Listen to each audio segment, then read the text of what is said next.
Nasdem tak mau cawapres Anies dari partai koalisi, lalu nasib Ahy gimana? Tribunnews.com, Jakarta, Wakil Ketua Umum Partai Nasdem Ahmad Ali menegaskan pihaknya tak mau calon wakil presiden, cawapres, pendamping Anies Baswedan berasal dari partai koalisinya.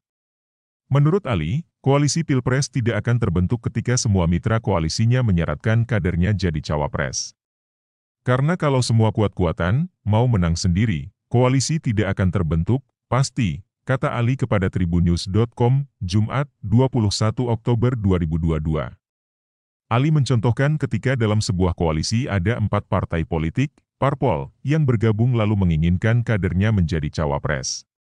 Karena begini, kalau 3 atau 4 partai itu berkoalisi, 4-empatnya mau wakil bagaimana? Supaya lebih fair dan membuka kesempatan terhadap anak-anak bangsa yang ada di luar ya lebih bagus begitu kan, ujarnya.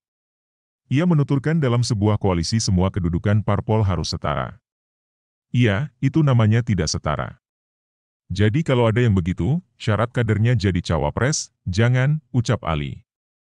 Sebab kata Ali, cawapres pendamping Anies itu harus mampu menjaga stabilitas koalisi. Kita tidak mau koalisi itu menang-menangan yang seperti Pak Anies bilang bahwa menjaga stabilitas koalisi kan. Calon wakil itu harus mampu menjaga stabil berjalannya koalisi. Nah kalau dia stabil dia enggak boleh berpihak, imbuhnya.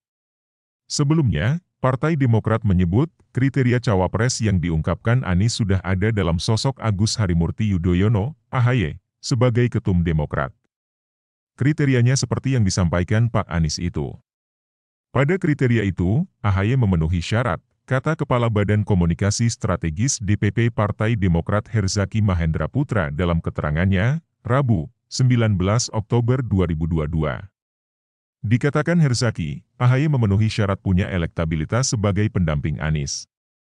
Ia mengatakan, dalam berbagai survei, simulasi pasangan Anies AHY unggul dibandingkan pasangan calon, paslon, lainnya. Kedua, AHY punya parpol, partai politik, dan suara di parlemen, tambah Herzaki.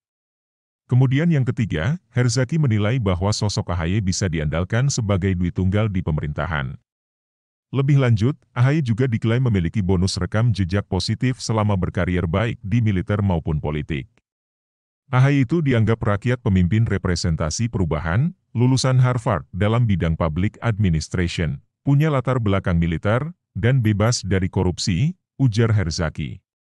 Sebagai informasi, hingga kini Nasdem, Demokrat, dan Partai Keadilan Sejahtera, PKS, tengah belum membentuk koalisi meski komunikasinya makin intens.